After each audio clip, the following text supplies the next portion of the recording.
Tania d'aujourd'hui, donc on est le 15 Sivan. On a expliqué que le chesed d'Akadosh Baruch Hu, le fait qu'Akadosh Baruch Hu est chesed, c'est-à-dire qu'il crée à chaque instant et il recrée le monde, ma'in leyesh. Et le côté gvura, c'est-à-dire le tzimtzum d'Hachem, c'est qui fait en sorte que justement cette création qu'il fait de manière perpétuelle, eh bien, elle n'abîme pas la matière et que la matière puisse la contenir. Aujourd'hui, le Admorazaken nous dit que dans le langage de la Chassidoute, quand on parle de la deuxième partie, c'est-à-dire du Tzimtzum d'Hachem, on parle des Kélim.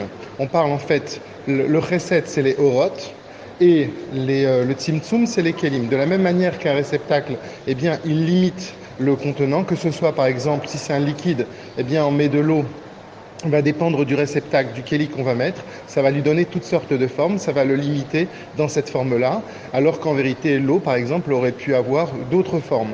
Et c'est encore beaucoup plus fort avec l'idée de la lumière.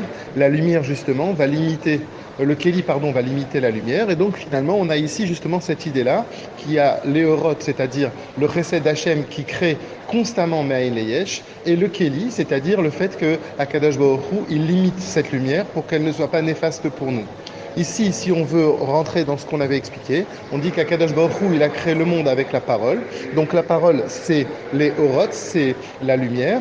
Et les Kélim, qu'est-ce que sont les Kélim? Eh bien, les Kélim, c'est les lettres, puisque justement les lettres, elles servent justement à asseoir la parole pour que ça rentre dans quelque chose qui est figé, dans quelque chose de matériel. On va écrire des mots.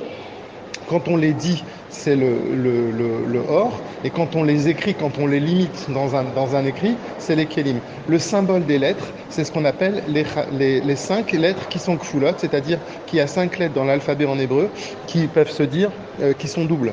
Par exemple, le même et le même sophite, le chaf et le chaf sophite, il y en a 5. Ça correspond justement aux 5 gvurot, comme c'est expliqué dans la Kabbalah, qu'il y a 5 types de gvurot. Et dans l'idée ici par rapport aux lettres et au fait de parler, eh bien, quand on parle, c'est-à-dire de manière vocale, il y a ici 5 styles de vocalisation, il y a 5 façons de pouvoir prononcer avec sa bouche, et ça correspond aux 5 gvurot.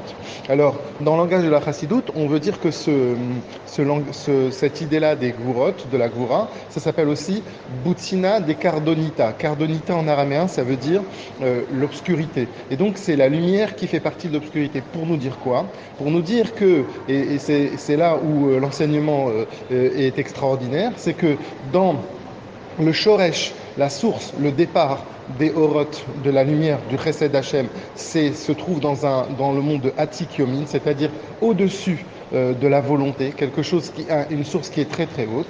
Et de la même manière, le Shoresh, la source des Kélim, est exactement au même endroit dans l'Atik Yomin.